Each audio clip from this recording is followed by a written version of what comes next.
Good evening everyone, I am Sakshan Pandey, your physics teacher and today we are going to continue with the chapter heat energy.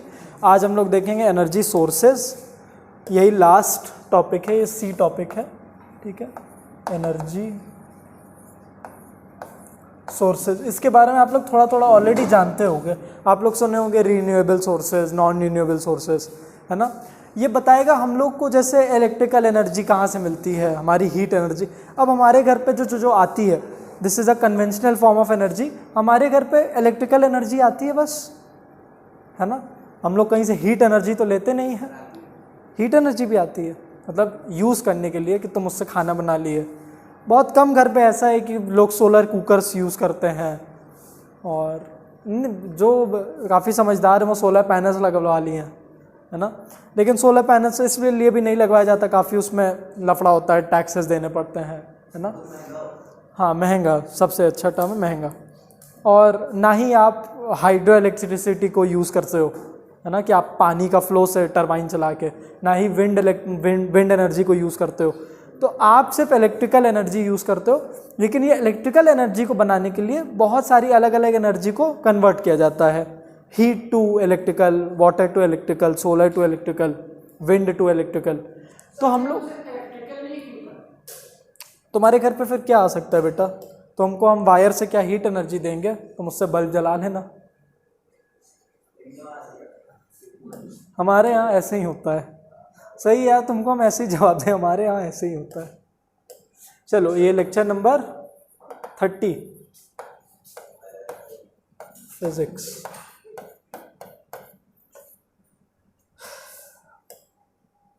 और इसमें बहुत ज़्यादा पता चलेगा कि सन की कितनी इंपॉर्टेंस। तुम्हारे को जितनी भी एनर्जी दिखती है कि हमारी हवा चल रही है तो हम लोग विंड एनर्जी बना लिए, उसके पीछे भी सन ही रिस्पॉन्सिबल है। वाटर एनर्जी, हाइड्रो इलेक्ट्रिसिटी जिसको कहते हैं, कि वाटर वेव्स आ रही हैं, है ना, उससे टरबाइन घुमा के हम लोग कर रहे हैं, उसके पीछे भी सन रिस्पॉन्सिबल है। फिर हमारी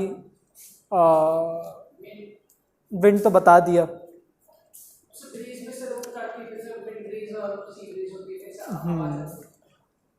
और सबसे बड़ी बात कि जो भी आप कंज्यूम कर रहे हो एनर्जी, मतलब केमिकल एनर्जी प्लांट से, वो भी सन ही उसके पीछे रिस्पॉन्सिबल है ना। बायोगैस, है ना, उसके लिए भी सन रिस्पॉन्सिबल है। तो हर चीज़ के पीछे कहीं ना कहीं इनडायरेक्टली सन ही रिस्पॉन्सिबल है। और वही हम लोग देखेंगे। जैसे अभी तक तो सिर्फ तुम लोग कन्वर्जन देखे हो कि विंड एनर्जी क्या होती है, अरे जो विंड की काइनेटिक एनर्जी है वही है विंड एनर्जी, इतना जानते हो। लेकिन ये विंड एनर्जी बनी कैसे, ये विंड चल क्यों रही है, मतलब कौन इसको चला रहा है, कोई पंखा चला रहा है ना, ये सब तो हो नहीं रहा है। तो इसके सबके पीछे सन रिस्पॉन्सिबल है, और कैसे है वही उस चैप्टर में पढ़ेंगे, ठीक है। चलो, अब सबसे पहले जो इजी बात है, सोर्सेज ऑफ एनर्जी, इनको दो में डिवाइड किया जाता है। पहला होता है रीन्यूएबल, इसके नाम में इसकी डेफिनेशन है रीन्यूएबल। तुम लोग साथ में लिखना, मैंने अलग अलग लिख दिया। मतलब इसको तुम रीन्यू कर सकते हो, मतलब बार बार इसको यूज करो। जैसे सोलर पैनल में तुम कुछ गवा थोड़ी ना रहे हो, तुम अगले दिन भी लगा दो, फिर अगले दिन ऐसे कर करके लाओ। दूसरी होती नॉन रीन्यूएबल, लेकिन this is non conventional. Conventional मतलब होता है जो असली में हर दिन यूज किया जा रहा है, but this is non conventional, इसको यूज नहीं करते हैं। सोलर पैनल कहाँ यूज होता है, बहुत कम जगह, है ना।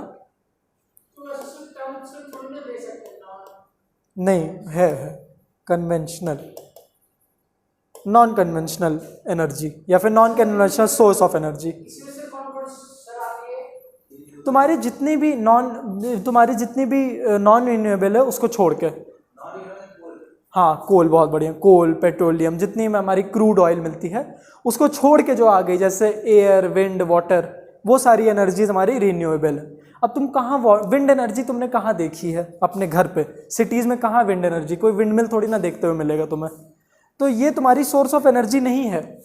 तुम्हारी सोर्स ऑफ एनर्जी इलेक्ट्रिकल है। तुम्हारे घर पे जो आ रही है उसके लिए मेनली बहुत जो फैक्ट्रीज वगैरह में ऐसा होता है कि वो यूज़ कर रहे हैं हमारी विंड एनर्जी, कि उन्होंने जो टरबाइंस लगवाए हैं वहाँ से ले रहे हैं। लेकिन मोस्टली जो सिटीज़ में होता है वो renewable source, non renewable sources को यूज़ करते हैं, कोल, पेट्रोलियम, ठीक है, नॉन रीन्यूएबल, इसके भी नाम में मतलब छुपा है, रीन्यूएबल मतलब इसको रीन्यू नहीं कर सकते हो, नॉन रीन्यूएबल। अब देखो कोल एक बार जल गया, एक बार तुमने इलेक्ट्रिसिटी ली, अब तो नहीं यूज़ कर सकते हो, ठीक है। पेट्रोल जला लिया, नहीं यूज़ कर सकते हो। पेट्रोल देखो कितना ही यूज़ करते हो तुम लोग, अगर लाइट चली गई, जनरेटर में डाला डीजल, जनरेटर चल रहा है, इलेक्ट्रिकल एनर्जी, है ना। गाड़ियाँ चलाते हो, है ना, तो तुम लोग का, और इसीलिए इसको कहा जाता है conventional source of energy, conventional. हाँ, कन्वेंशनल मतलब जो असल में यूज होती है। सिर्फ कोल नहीं बेटा, जो है हमारी कोल, पेट्रोलियम, क्रूड ऑयल, जो भी यूज कर लो तुम। देखो रिन्यूएबल एनर्जी का एग्जाम्पल दिया है, sun, wind, flowing water, biomass, geothermal, nuclear fuel, ocean tide, और हाँ टाइड्स, टाइडल वेव से भी बनाई जाती हैं, टाइडल वेव से भी हमारी बनाई जाती हैं, टरबाइन्स घूम जाते हैं उससे। टरबाइन ही घुमाना है हम लोग को, ये मैकेनिकल एनर्जी हम लोग ना अगर इस फॉर्म में लेते हैं कि हम लोग टरबाइन घुमा ले रहे हैं, तो वो कनेक्ट हो जाएगा एक इलेक्ट्रोमैग्नेट से, ठीक है। फिर बस एक बार तुमने मैकेनिकल, अब देखो कन्वर्जन ऑफ, तुम लोग लॉ ऑफ कंजर्वेशन पता है, एनर्जी कहीं जानी नहीं है, और हम लोग को प्रोसेस अब पता चल गया है कि हम लोग किसी भी एनर्जी को इलेक्ट्रिकल में बदल सकते हैं। कोई भी एनर्जी हम यूज़ करेंगे, उसको मैकेनिकल में कन्वर्ट करेंगे, एक टरबाइन घुमाएंगे, और उससे जैसे जो एक मोटर होती है ना, मोटर में क्या होता है, उसको बैटरीज कनेक्ट करते हैं, हाँ, है ना, तो उसने इलेक्ट्रिकल टू मैकेनिकल किया, इसी का उल्टा चलता है मैकेनिकल टू इलेक्ट्रिकल। और ऐसे ही इंजन भी स्टोर करती हैं, जैसे गाड़ी की जो इंजन होती हैं वही काम करती हैं। जैसे जो गाड़ी चलती रहती है रेगुलरली, उसकी बैटरी नहीं डाउन होती है, हाँ, तो वो जो टायर घूम रहा है ना, मैकेनिकल एनर्जी, वो उसको इलेक्ट्रिकल एनर्जी में खुद ही कन्वर्ट करके केमिकल एनर्जी में स्टोर करता रहता है बैटरीज में, है ना। बस ऐसा समझ लो कि बस टरबाइन ही लास्ट स्टेप है, ठीक है। अब वो तुम विंड की मदद से कर लो, वाटर की मदद से कर लो, है ना। किसी चीज़ जैसे बायोगैस क्या होती है, मैन्योर जो होता है ना, गोबर गैस भी बोलते हैं इसको। कोई भी आपने मैन्योर लिया, उसका एनारोबिक डिकम्पोजिशन कर लिया, मतलब without the presence of oxygen, है ना, फिर उसको आपने जला दिया। कोई भी चीज़ जलाओगे तो काफ़ी ट्रेमेंडस हीट निकलेगी, और वो हीट हमने यूज़ किया टरबाइन घुमाने के लिए। हीट को देखो, हीट में क्या किया, फिर उसके बाद उसको वाटर पाइप से हीट को पास कराया, और उन वाटर पाइप्स में वो वाटर स्टीम में बदला। स्टीम बहुत तेज़ी से घुमाती है, स्टीम में बहुत एनर्जी होती है, तो स्टीम फिर घुमा देगी। देखो ये देखो, ये वाला जो न्यूक्लियर पावर प्लांट है ना, ये ऐसे समझ लो इसको, ये वाला खोलो, इसमें भी यही होता है, ठीक है। हीट एनर्जी भी अगर हमने जनरेट कर ली, उससे भी हमारा काम हो जाएगा। क्या हो गया बेटा, अभी यहीं बैठा देंगे तुमको हम, नहीं तो ये क्या तरीका है, क्लास में खड़े हो जा रहे हो बीच बीच में।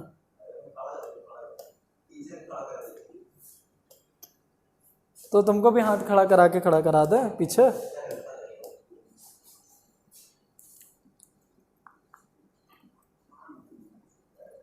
चलो, सबसे पहला सोर्स ऑफ एनर्जी, पहले रिन्यूएबल की बात करते हैं, फिर नॉन रिन्यूएबल।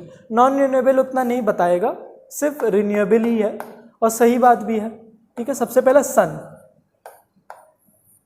ठीक है, सन तुम लोग को पता ही है ना, इसको सोलर पैनल्स की मदद से करते हैं, और हाँ, सोलर पैनल्स की मदद से solar energy into electrical energy करते रहते हैं।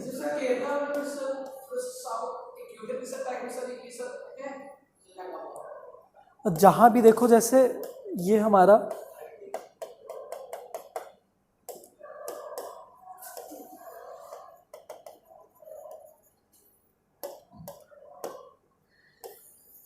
हमारा एटमॉस्फेयर है। अब क्या होता है कि एक टाइम पे ऐसे ही पड़ती हैं सोलर रेडिएशंस, है ना, येलो से बना दे रहे, ये ऐसे आती हैं सोलर रेडिएशंस, तो एक टाइम पे इतने ही पार्ट पे आ पाती है, और कुछ कुछ ऐसे रीजन होते हैं जहाँ पे कभी सनलाइट पहुँचती नहीं, या फिर थोड़ी कम पहुँचती है, तो हम लोग सोलर पैनल्स ऐसे डायरेक्शन में लगाते हैं कि इन्हीं के ये डायरेक्शन पे रहे, ठीक है।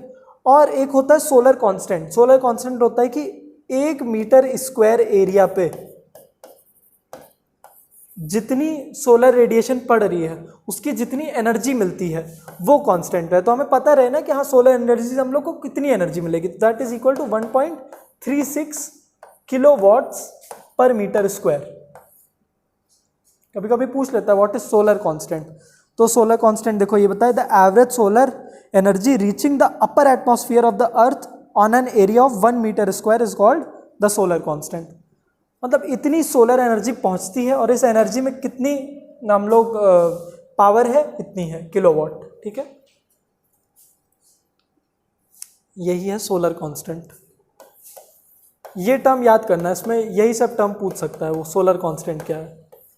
ठीक है, इसकी डेफिनेशन याद करना, यही कि सोलर जैसे इतनी 1 मीटर स्क्वायर एटमॉस्फेयर पे जो सोलर रेडिएशन पड़ी उसमें जितनी एनर्जी है वही कोल सोलर कांस्टेंट है और इतनी रहती है। हाँ, यही एवरेज एवरेज एवरेज। ठीक है, विंड, इतनी हुई सन की बात।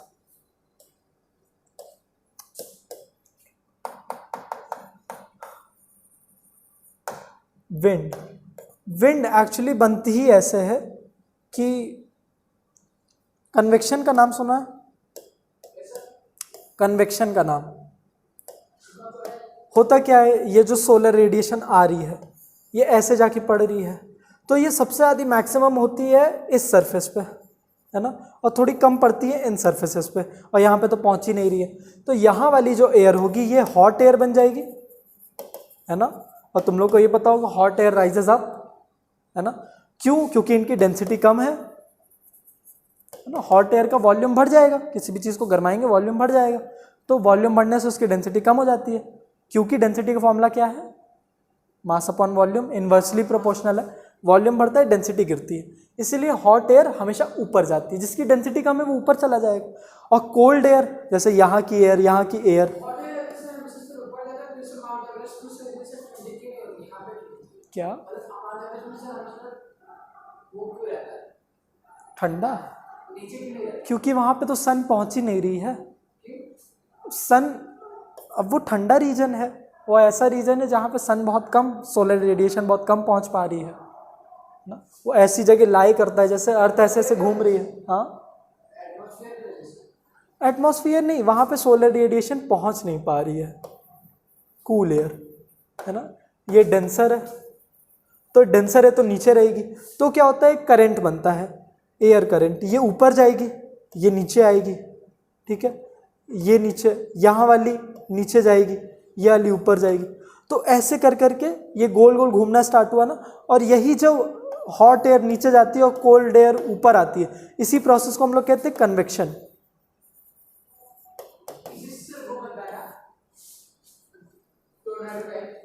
हाँ, कन्वेक्शन की वजह से ही बनता है। हाँ ठीक है, जब ये बहुत ज़्यादा डिफरेंसेस आने लगते हैं तो यही एयर करेंट्स बड़ी तेज़ी से घूमने लगते हैं और टॉर्नेडो बनाते हैं। ठीक है, कन्वेक्शन इसमें टर्म है। तो देखो, विंड एनर्जी के लिए भी कौन रिस्पॉन्सिबल था? सन, है ना। विंड एनर्जी ये हुई, और विंड एनर्जी इलेक्ट्रिकल एनर्जी में कैसे कर सकते हैं? टरबाइन लगा दो। ये जो इलेक्ट्रिकल करंट है, नहीं टरबाइन, विंड मिल देखी होगी ना तुमने, विंड मिल लगा दो, घूमने लगेगी ये। बस वही मैंने बोला, अगर टरबाइन तुमने घुमा दिया तो फिर मैकेनिकल टू इलेक्ट्रिकल करना आसान है।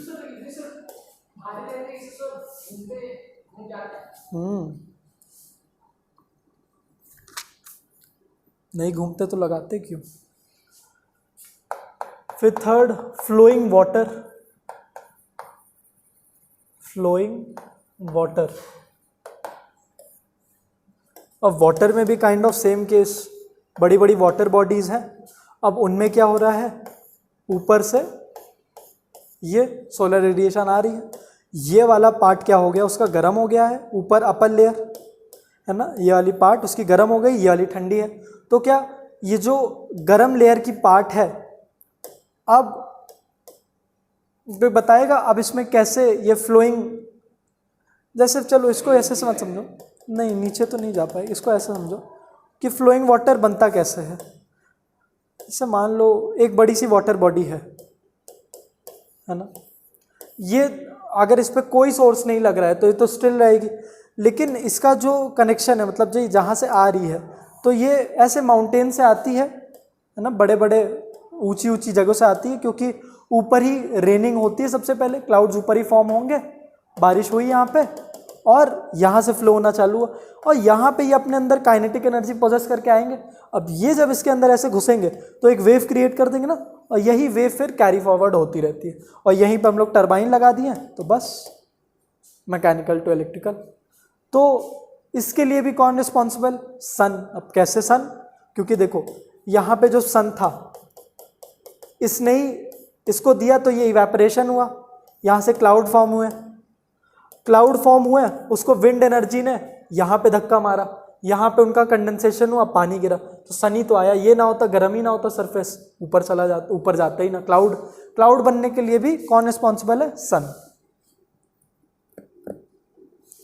फिर बायोमास मैंने बताया aerobic decomposition of waste, aerobic बोल रहे हैं, एनारोबिक। हाँ, फोर्थ बायोगैस है ना। इसमें हम लोग क्या कर देते हैं, किसी टाइट सील में, जैसे मान लो एक रूम में ही उसको पूरा बंद कर देते हैं कि वहाँ पे एयर ना घुस पाए, और उसके अंदर चीज़ों को डिकम्पोज होने देते हैं, और जब वो डिकम्पोज होती है तो वही हमारे लिए बनाती है बायोमास। ठीक है, उसमें से मीथेन निकलती है, और वही मीथेन को हम लोग जला के एज अ फ्यूल यूज़ करते हैं। ठीक है, हाँ, पर इसमें मीथेन नहीं दिया। क्या? जो ये एरोबिक डिकम्पोजिशन हो रहा है इसमें जो चीज़ें हैं ये लिविंग चीज़ें हैं, और लिविंग चीज़ें, हाँ, एनारोबिक डिकम्पोजिशन, उसमें लिविंग चीज़ों का ही डिकम्पोजिशन हो रहा, और लिविंग चीज़ें ड्यू टू सन ही तो लिविंग थी, फोटोसिंथेसिस कर रही हैं या फिर कुछ खा रही हैं, तो सन ही उसके पीछे रिस्पॉन्सिबल है। और ये जहाँ पे होता है उनको कहते हैं गोबर गैस प्लांट्स। ठीक है, या ये चीज़ आप लोग अपने घर पे भी कर सकते हो, लेकिन ये प्रैक्टिकल नहीं है, वेरी करता है अलग अलग चीज़ों के लिए। ह्यूमंस को तो काफ़ी टाइम लग जाता है, जैसे बोन्स में बहुत टाइम लगता है। जैसे डिकम्पोज में क्या, आपका फ्लैश तो छोटे छोटे बैक्टीरिया खा गए, लेकिन बोन्स को डिकम्पोज होने में टाइम लगता है। हाँ, मान लो 1 साल।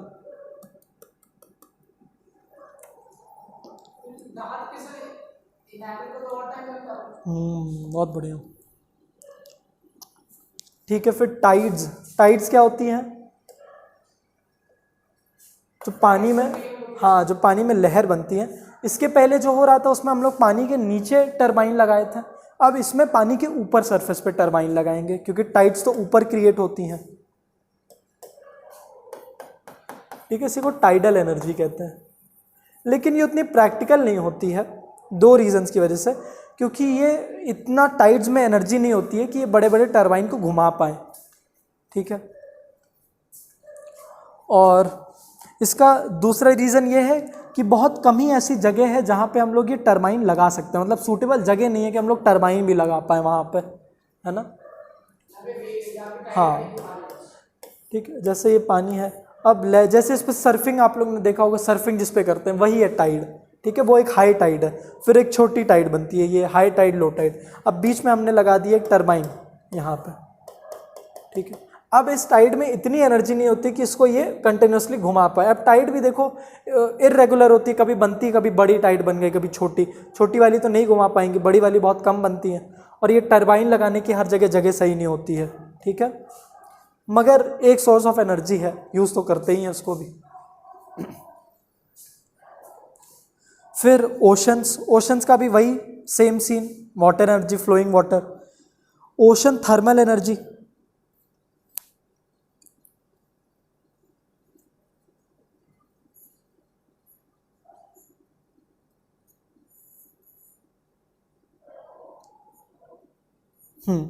ओशन थर्मल एनर्जी क्या होता है कि इसमें हम लोग जो ओशन की गर्म वाटर की एनर्जी है उसको यूज़ करते हैं, क्योंकि गर्म वाटर में इतनी एनर्जी, हम लोग ने देखा कि वाटर की स्पेसिफिक हीट कैपेसिटी बहुत है, तो वो अपने अंदर बहुत सारी हीट एनर्जी लेके चलता है ना। उसको हम लोग यूज़ करते हैं इलेक्ट्रिकल एनर्जी में कन्वर्ट करने के लिए। और दूसरी होती है ओशन वेव्स एनर्जी, इसमें हम लोग ओशन की वेव्स को यूज़ करते हैं। ठीक है, पहले वाले में हीट टू इलेक्ट्रिकल किए, दूसरे वाले में मैकेनिकल टू इलेक्ट्रिकल किए। फिर geothermal spots source. Geothermal spots क्या होता है कि, चलो उसको तो एक डायग्राम ही खोल लो, ये पूछ लिया जाता है काफ़ी बार, जियोथर्मल एनर्जी क्या होता है। थर्मल मतलब हीट से कनेक्शन है।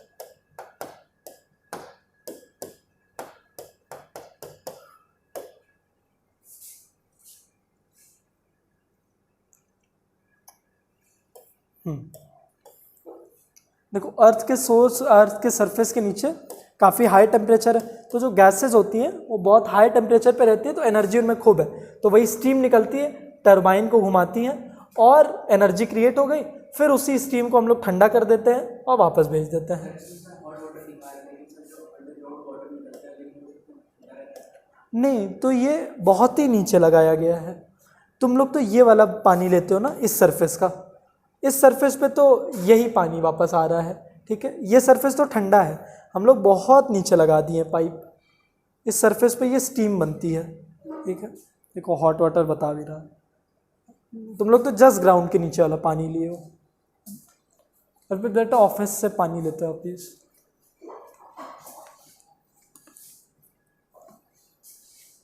ज़्यादा देर तुम बैठ नहीं पाते हो ना।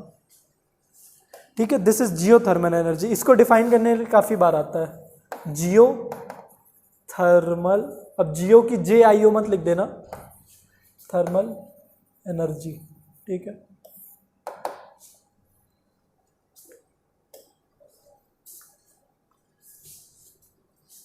Nuclear fuel as a source of energy. नहीं इतना काफ़ी है, लाओ चलो बैठो। हाँ, न्यूक्लियर फ्यूल क्या होगा? न्यूक्लियर एनर्जी दो तरीके से हम लोग बना सकते हैं। न्यूक्लियर एनर्जी ये भी काफ़ी यूज़ होता है ना। न्यूक्लियर रिएक्टर्स है ये, जहाँ पे होता है उनको न्यूक्लियर रिएक्टर कहते हैं। देखो न्यूक्लियर रिएक्टर कैसे दिखते हैं, न्यूक या फिर न्यूक्लियर एनर्जी पहले देखो कैसे दिखते हैं।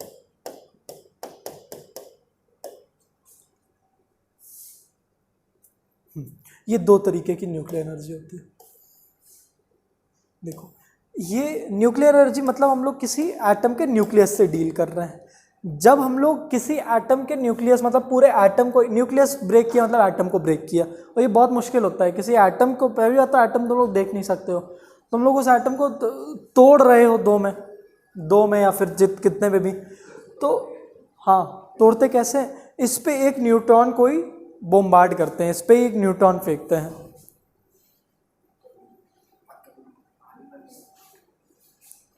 ये समझने की कोशिश करो।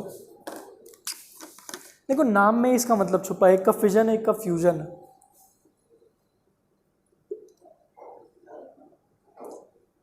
बैठ जाओ बेटा बैठ जाओ।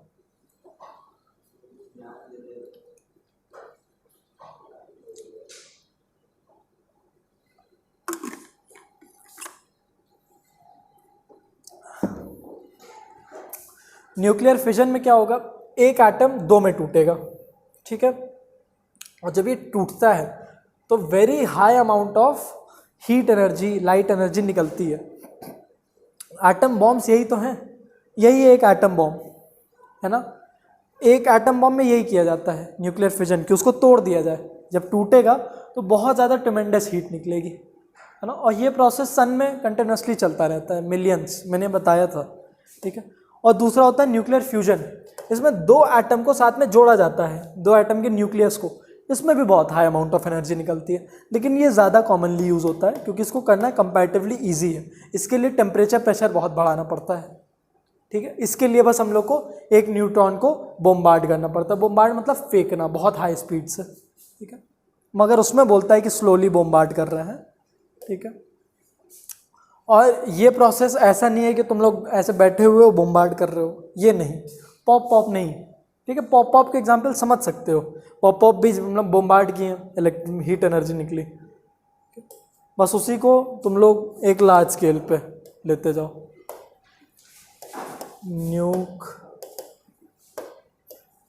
न्यूक्लियर रिएक्टर्स, यहाँ पे किया जाता है न्यूक्लियर फ्यूल का यूज।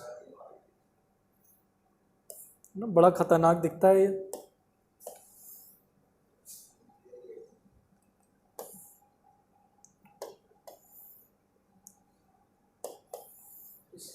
हाँ ऐसे ही दिखता है न्यूक्लियर रिएक्टर।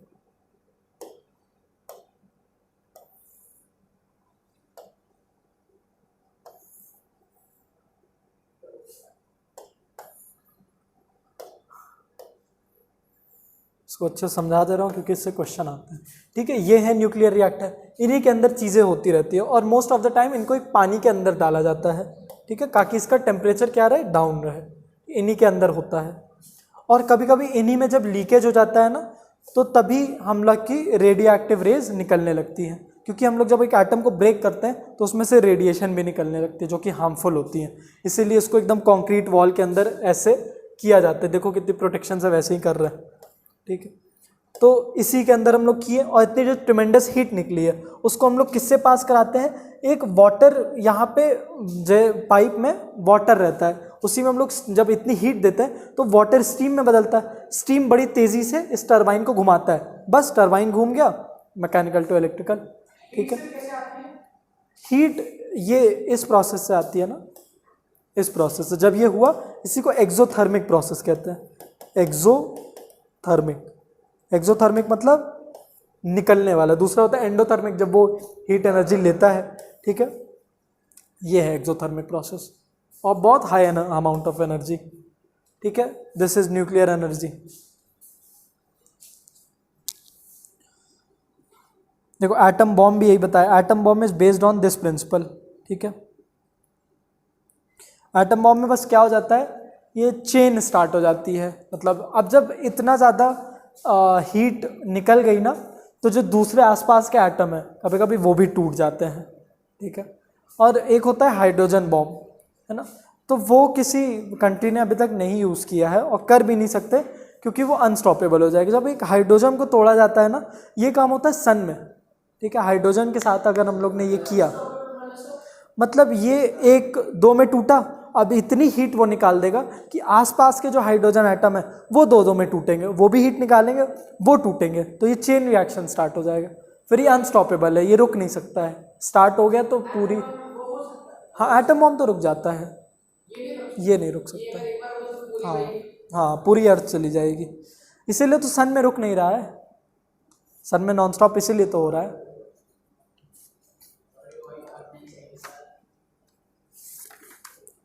ठीक है, इतनी थी रिन्यूएबल। अब देखो रिन्यूएबल, इसीलिए इनको नॉन कन्वेंशनल कह रहे, कितना मुश्किल है।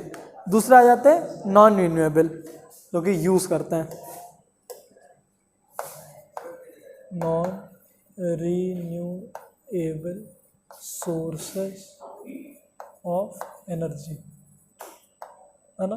कोल हो गया, कोल भी क्या करें हम लोग, जलाएं, जो हीट एनर्जी निकली उससे यही स्टीम से पास कराएं, मतलब वाटर पाइप से पास कराएं, वाटर स्टीम में बदला, टरबाइन घूमा। पेट्रोल को भी यूज़ कर सकते हैं।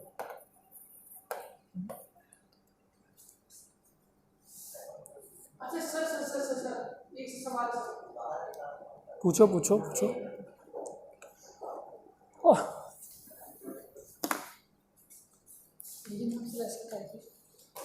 हाँ बताओ बताओ।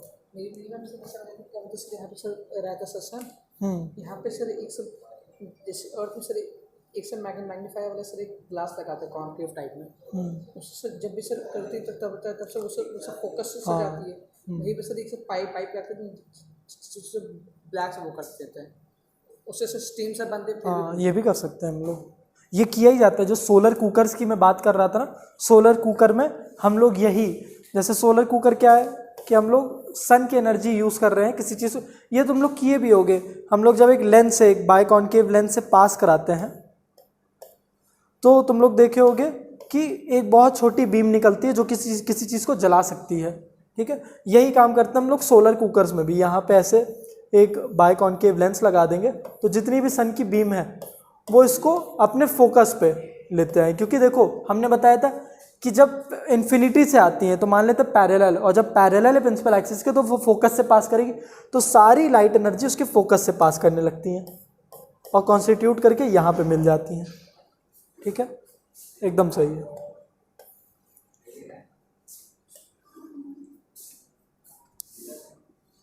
अब तुम लोग का काम है रिन्यूएबल और नॉन रिन्यूएबल सोर्सेज का डिफरेंसेस पढ़ लेना, इजी है काफ़ी। अब production of electricity from solar energy, कैसे? सोलर सेल से। सोलर सेल समझ रहे हो ना? हाँ, छोटी छोटी सोलर सेल्स लगती हैं, हाँ वही, फिर सोलर सेल्स ही सोलर पैनल बना लेती हैं, है ना।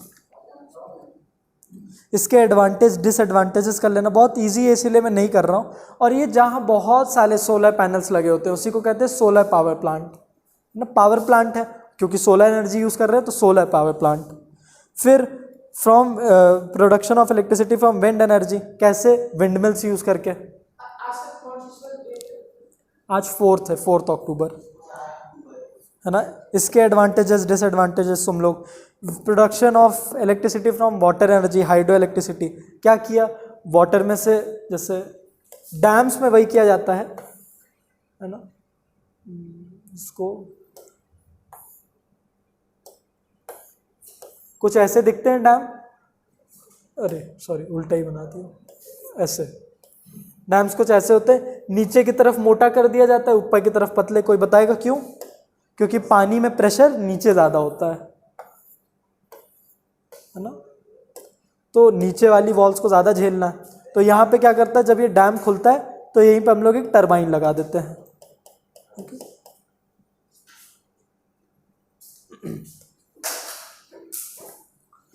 फिर न्यूक्लियर एनर्जी मैंने बता ही दिया। और एनर्जी डिग्रेडेशन, जब भी हम लोग यूजफुल एनर्जी को, जैसे हमारी ये सेकेंड लॉ ऑफ थर्मोडायनेमिक्स में हम लोग ने पढ़ा भी कि जब भी हम लोग एनर्जी को यूज़ करते हैं तो कुछ पार्ट ऑफ एनर्जी हमारी लॉस हो जाती है फ्रिक्शन को ओवरकम करने के लिए, है ना।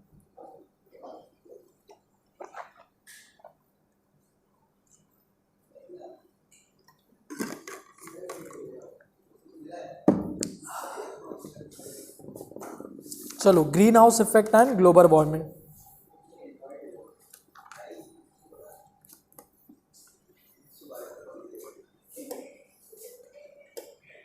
ग्रीन हाउस इफेक्ट क्या होता है? ये हमारी अर्थ है बेटा, अर्पित बैठा दें क्या यहाँ पे? ये मत बताओ। अर्थ का एटमॉस्फेयर, अब अर्थ के एटमॉस्फेयर में हमारी जो CO2 प्रेजेंट है, जो H2O प्रेजेंट है गैस में, मतलब स्टीम वाटर वेपर, हमारी O3 प्रेजेंट है, ओजोन, NO2 प्रेजेंट है, नाइट्रोजन डाइऑक्साइड। ये गैसेस क्या करती हैं? ये सोलर रेडिएशन को अब्जॉर्ब करती हैं, है ना। इसके एडवांटेजेस भी है, डिसएडवांटेजेस भी है। ऐसे सोलर रेडिएशन गिरी, यही तो रीज़न है। अब ऐसा तुम लोग समझो कि दिन में तो चलो गर्म है, समझ में आ रहा, सन है, रात में क्यों नहीं बर्फ़ हो जाती है ना? क्योंकि हमारा ग्रीन हाउस इफेक्ट काम में आता है। ये सारी गैसेस उन सोलर रेडिएशन को अब्जॉर्ब किए रहती हैं और अब्जॉर्ब करके क्या करती हैं? अर्थ का टेम्परेचर राइज करती हैं, है ना। अगर ये सारी गैसेस ना हुई तो अर्थ का टेम्परेचर इतना ज़्यादा राइज नहीं करेगा। ठीक है, एक बार देखो डायग्राम, ज़्यादा समझ में आएगा। ग्रीन हाउस, इसकी डेफिनेशन आती है बहुत बार।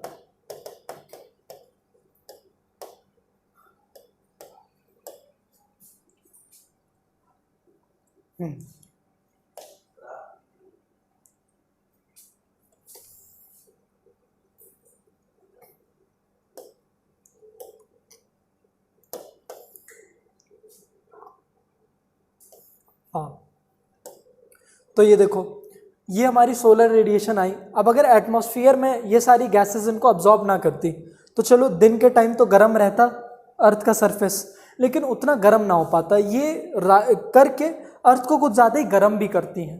ठीक है, एवरेज टेम्परेचर मेंटेन करती हैं ये अर्थ का अराउंड 15 डिग्री सेल्सियस। ठीक है, पूरे अर्थ का एवरेज टेम्परेचर निकाला जाता है, ये इसको मेंटेन करके रखती हैं।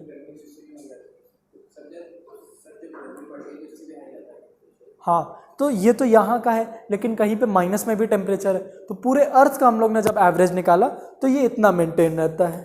ठीक है, पूरे अर्थ की बात। अब आप लोग तो यहाँ पे हो, ठंडी जगह, हाँ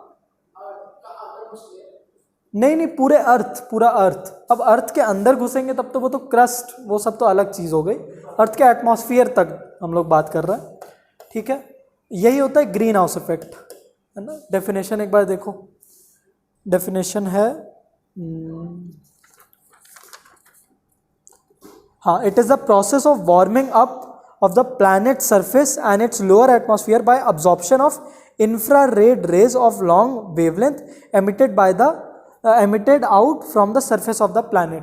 देखो ये पहली बात तो सन, हाँ जी वही स्टार्टिंग में ही ग्रीन हाउस इफेक्ट खोलो, उसी के स्टार्टिंग में दिया हुआ है इटैलिक्स में। अब देखो सन तो बहुत सारी इलेक्ट्रोमैग्नेटिक वेव्स देता है, ठीक है। उसमें से एक IR रेज होती है, इंफ्रारेड रेज, इनका वेवलेंथ बहुत ज़्यादा होता है, ठीक है, वेरी हाई वेवलेंथ। इसीलिए ये यहाँ से यहाँ तक ट्रैवल, बट ये विजिबल नहीं होती है इतने हाई वेवलेंथ की वजह से, आप इसको देख नहीं सकते हो, लेकिन ये प्रेजेंट होती हैं एटमॉस्फेयर में। ये इन्हीं को अब्जॉर्ब कर लेती हैं और अल्टीमेटली अर्थ का सरफेस को ये गर्माती हैं, ठीक है। अब इससे क्या हो जाता है, ग्रीन हाउस इफेक्ट से एक प्रॉब्लम क्रिएट होने लगी है अब, जिसका नाम है ग्लोबल वार्मिंग। ग्लोबल वार्मिंग, देखो नाम में ही क्लियर, ग्लोबल मतलब पूरा ग्लोब, वो वार्म होना स्टार्ट हो गया है। ये गैसेस क्या कर रही हैं, ये और ज़्यादा टेम्परेचर को बढ़ाई पड़ी हैं, है ना। क्योंकि देखो ये सारी गैसेस डे बाय डे हम लोग रिलीज कर रहे हैं, है ना।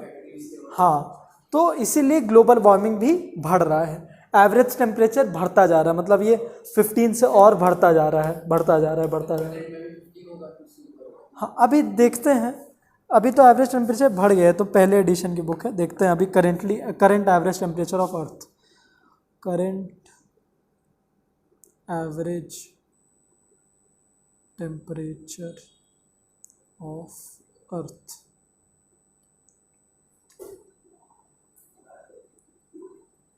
अभी तो 15 डिग्री सेल्सियस ही बता रहा है।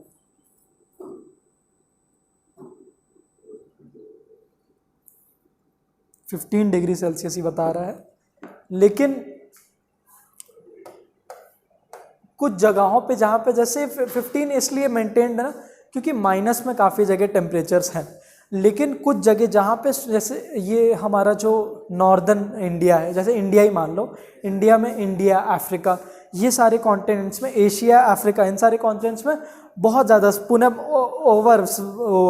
All over the year solar radiation आती रहती है, ठीक है। इसीलिए हम लोग में ठंडियों में कभी माइनस में नहीं जाता है, मगर अंटार्कटिका में ऑल ओवर द ईयर में मुश्किल से कुछ दिनों के लिए सन उन लोग को देखने को मिलता है। कश्मीर में कंफर्म नहीं है यार, ज्योग्राफी तो मैं नहीं उतना, ज्योग्राफी तो मेरी वीक है। जाता होगा, हाँ, उसका ऑल्टीट्यूड भी हाई है ना, ठीक। चलो, तो हाँ, जितना मैं बता रहा था कि एशिया, अफ्रीका, ये सब क्या होता है, इन सब का, अगर सिर्फ एशिया, अफ्रीका, सिर्फ एशिया की ही बात करूँ तो देखो इंडिया का जो एवरेज टेम्परेचर चल रहा है, ठीक है, वो तो बहुत ही हाई है। इंडिया का तो हम लोग ठंडी गर्मी मिला भी लें तब भी वो 30 डिग्री सेल्सियस, 30 नहीं, मान लो 25, मान लो 20 से 25, और ये धीरे धीरे बढ़ता जा रहा है। जैसे देखो पिछली बार इतनी गर्मी नहीं पड़ी जितनी इस बार पड़ गई, हर साल बढ़ती जा रही है। क्यों? Global warming. ग्लोबल वार्मिंग क्यों होता है? हाँ, अगले साल और बढ़ जाएगी। और इसको कम कैसे कर सकते हैं? हाँ, ठंड कम रहेगी, है ना। और इसको कम कैसे कर सकते हैं? हम लोग कम ये gases, carbon monoxide, carbon dioxide कम रिलीज करें, है ना, फैक्ट्रीज, और इसीलिए तो अब ईवी चल रही है ताकि एमिशन ना हो इन सब गैसेस का, है ना। और इनकी वजह से जो, और ये तो गर्म जगह की बात हो गई, और जो ठंडी जगह है वहाँ क्या होता है, जो हमारी जो ग्लेशियर्स हैं वो पिघल जाती हैं, उससे क्या होता है, लैंडस्लाइड्स आती हैं, है ना, वो फ्लड आ जाता है। अभी जब पिघलेंगी तो आपको पता है कि वो वॉल्यूम कम ऑक्यूपाई कर रही है, अचानक से इतना वॉल्यूम बढ़ गया उसका, तो अब वो फ्लड ही तो क्रिएट कर देगी, ठीक है। तो इसके बहुत ज़्यादा डीमेरिट्स भी होते हैं। लेकिन अब आपको लगेगा कि तब तो ग्रीन हाउस इफेक्ट ना ही हो, लेकिन अगर नहीं होता है तो बहुत बड़ी दिक्कत आ जाएगी। ये एवरेज टेम्परेचर, अगर मान लो ये ग्रीन हाउस इफेक्ट होना बंद हो गया, ये सारी हम लोग हटा दिए, हटा देते हैं, ये सारी गैसेस को हम लोग एटमॉस्फेयर से हटा दिए, जाने दो, ग्रीन हाउस इफेक्ट अगले साल से 2024 से मत करो। तो क्या होगा, आप लोग देखोगे कि दिन में तो चलो ठीक है, पूरे अर्थ का एवरेज टेम्परेचर 15 डिग्री सेल्सियस से गिर के -18 डिग्री सेल्सियस हो जाएगा। आप लोग 0 डिग्री सेल्सियस पे आपको पता है पानी जम जाता है, सोचो -18, चीज़ें पूरी जम जाएंगी, ठीक है। तो एवरेज टेम्परेचर इतना गिर जाएगा अगर ग्रीन, नहीं ऑल ओवर, मतलब ये एवरेज टेम्परेचर बता रहा हूँ, इंडिया का नहीं, पूरे अर्थ का एवरेज टेम्परेचर, मतलब मैंने गर्म जगहों को भी मिलाया, ठंडी जगहों को भी मिलाया, हाँ जमने लगेंगी, ठीक है। तो ग्रीन हाउस इफेक्ट इम्पॉर्टेंट भी बहुत है ना। इतनी बात हुई थी।